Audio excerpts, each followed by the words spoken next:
ہمیں سینئر تجزیہ کار احتشام الحق صاحب بھی جوائن کر چکے ہیں. سر آپ کا بھی بہت شکریہ. سر کیا کہیں گے بڑی سٹیٹمنٹ امریکی صدر جو ڈونلڈ ٹرمپ کی جانب سے سامنے آ رہی ہے. پاکستان تو میڈیشن کا رول ادا کر رہا ہے لیکن عالمی برادری کا کیا رول بنتا ہے اس پوری صورتحال میں, کیونکہ ان کی جانب سے مسلسل دھمکیاں دی جا رہی ہیں. کیا صورتحال بنتی نظر آ رہی ہے آپ کو؟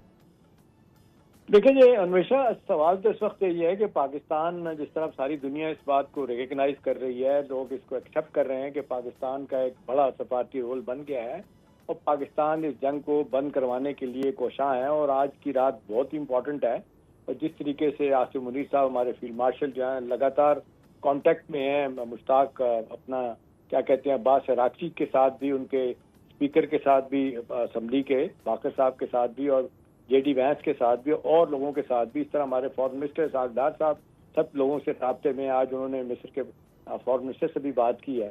وہ تو اس وقت یہ ہے کہ یہ دوسرا اب ٹویٹ تو آ گیا پرنٹ ٹرمپ کا. اب وہ یہ جس طرح بھی اب بتا رہے ہیں, بریگیڈ صاحب بھی ذکر کر رہے تھے, ان کے تو بیانات کو تو لوگ جس طرح لیں نہ لیں, لیکن ایک بات ہے کہ اگر یہ رات تک وہ معاملہ نہیں ٹھیک ہوتا تو صورتحال بہت گمبھیر ہو سکتی ہے اس ریجن کے اور بیزونڈ اس ریجن کے.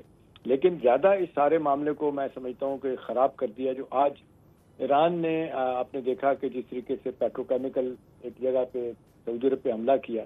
ہم تو یہی سمجھ رہے تھے کہ شاید ابھی تھوڑی دیر بعد کوئی کنٹرڈکشن آ جائے گی ایران کی طرف سے کہ جی ہم نے نہیں کیا اور یہ تو اسرائیل نے کروایا ہے تاکہ آپس میں یہ جی سی سی ممالک لڑیں. لیکن ابھی دیکھ لیں پاسداران انقلاب کی طرف سے آ گیا ہے, انہوں نے کہا جی ہم نے حملہ کیا کیونکہ ہم پہ بھی حملے ہو رہے ہیں.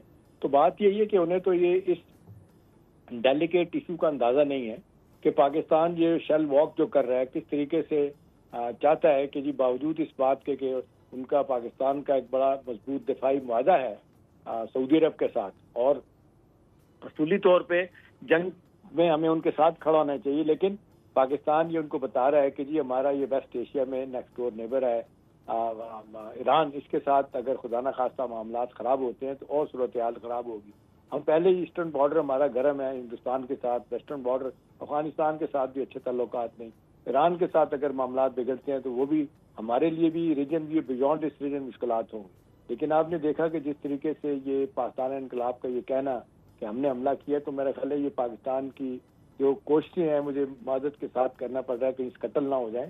اور ایک طرف تو ہمیں یقین دہانی ہمارے ذرائع یہ بتاتے ہیں کہ کس طریقے سے ہماری ملٹری قیادت جو ہے مسلسل کانٹیکٹ میں ہے, ہماری سویلین قیادت بھی مسلسل کانٹیکٹ میں ہے پورے جی سی ممالک کے ساتھ بھی, ایران کے ساتھ, امریکہ کے ساتھ. تو ایک امید کی کرن جو ہے نا وہ بن رہی ہے کہ شاید یہ معاملہ ٹل جائے اور دنیا کو ریئلائزیشن ہو رہی ہے. تو دیکھیں جس طرح رشیا اور چائنا بیچ میں آ گئے ہیں, انہوں نے بھی ایک سخت لائن لینا شروع کر دیا. اسرائیل کو بھی بڑا اسٹرانگ میسج دیا ہے کہ اگر آپ تم کوئی نیوکلیر ہتھیار استعمال کرو گے ایران کے خلاف تو تمہارے خلاف بھی ہو سکتا ہے. تو یہ بھی ایک سگنلنگ پوسچرنگ ہے. ابھی دیکھتے ہیں کہ کچھ بھی پریڈکٹ کرنا اس وقت مشکل ہے. ڈونلڈ ٹرمپ کی جانب سے جو بڑی سٹیٹمنٹ سامنے آ رہی ہے اس پر ہمارے ساتھ لائن پر موجود ہے سینئر تجزیہ کار احتشام الحق صاحب, اور ہمیں اسی پر جوائن کیا تھا سینئر تجزیہ کار بریگیڈیئر ریٹائرڈ راشن جنجوعہ نے. آپ دونوں کا بے حد شکریہ. اسی کے ساتھ ناظرین کو آگاہ کرتے چلیں دوسری جانب فیلڈ مارشل سید عاصم منیر